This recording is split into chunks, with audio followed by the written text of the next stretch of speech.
Hello and welcome to Your Best Car. My name's Garrett and I'm going to talk you around this lovely 2021 Volvo XC90. Before we talk about that though, a few things about us.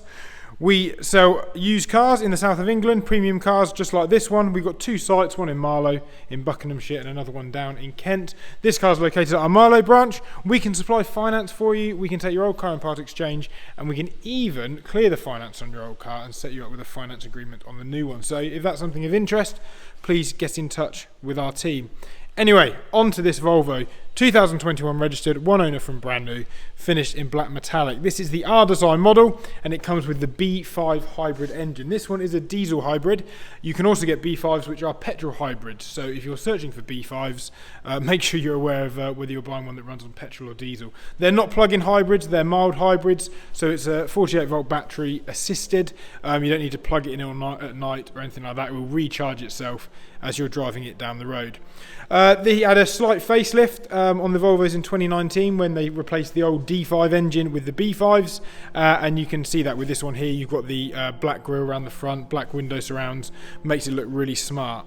This is the R design model. It is not the R design Pro. However, I think it's got some of the features from the R design Pro because of the options it's got, and it's got some of the R design features which work better as well. For example, the alloy wheels. On the Pro, you get a larger alloy wheel, which gives a slightly harder ride and also comes with a more expensive tyre.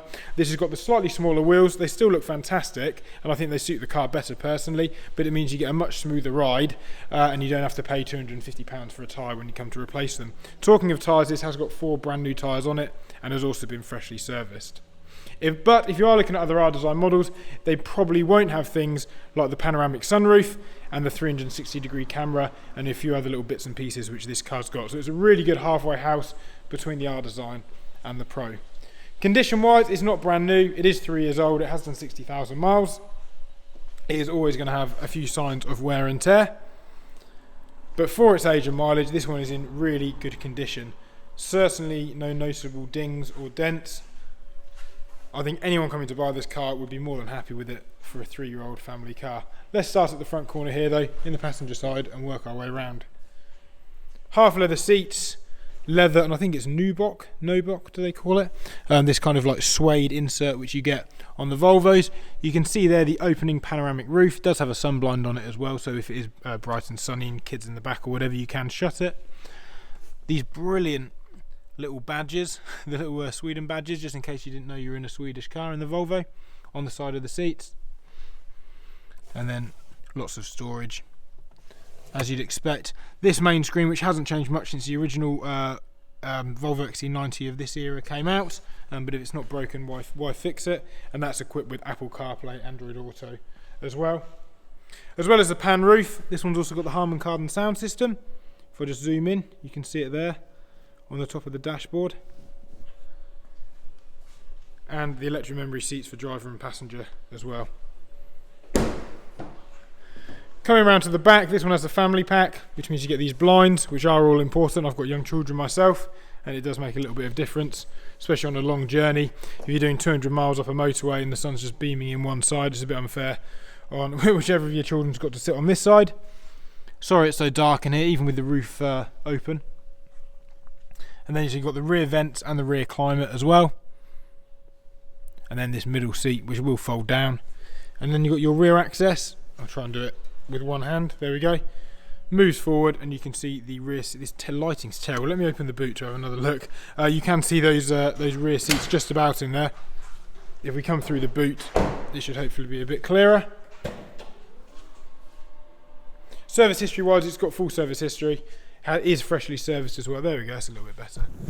And you can see the legroom you get. So it's one of the few 7-seaters. If you compare this to maybe a GLE or an X5, you actually get a usable boot with the 7 seats up, and you could probably fit an adult. I wouldn't want to sit in there for hours on end, but you could certainly fit an adult in the back if you needed to, and a smaller child would fit comfortably. If you are looking at, like I said, the X5 GLE, fantastic. They've got the 7 seats, but I say they're more occasional seats. If you want a full-blown 7-seater, which is going to give you the proper practicality that you need, this or probably the Q7 are kind of your only options, or maybe the Discovery. But certainly X5, GLE, Range Rover Sport, the 7 seats of those are more what I'd regard as sort of occasional seats. Moving To the driver's side here, as you can see, electric memory seats, Harman Kardon sound, which we spoke about, all nice condition. And then the AFT display there, you can see 60,507 miles. It's done a reasonable miles for its age, but obviously that's reflected in the price, and it has been maintained well in that time as well. So if we turn it on, I've got the key in my pocket. And you know it's a hybrid because you can see the little battery symbol. Oh, can't get my finger in, just there. Speed limit warning on this, apparently it's 40 miles an hour outside, which is news to me. This one has a heated steering wheel and heated seats because it's got the cold climate pack, which also means you've got a heated front screen. Originally coming out in Fords in the 90s. We don't see it in that many cars, believe it or not, but this one has got the heated front screen as part of the cold climate pack. Adaptive cruise on this, that's radar cruise, which means it will track the car in front for you, and you can set a distance, then when you can change lanes it will reactivate.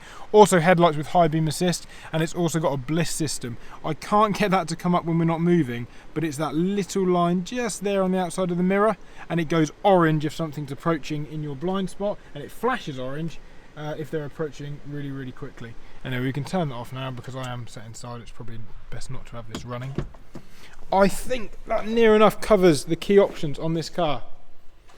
As I said, it is 3 years old, but it is in lovely condition. It's got keyless entry as well, so the key's in my pocket there.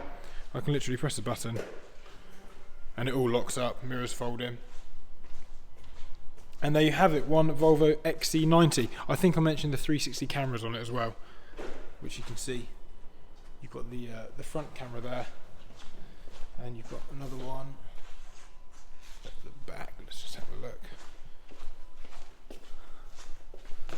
Where's it tucked away? There you go. You've got a reversing camera as well. So the rear one is standard. The front one is an option on one of these. So there you go. Thank you for watching this video. I'm sorry it wasn't to our usual standards. My colleague Josh, who usually makes these videos, is on holiday this week, so you've had to put up with me.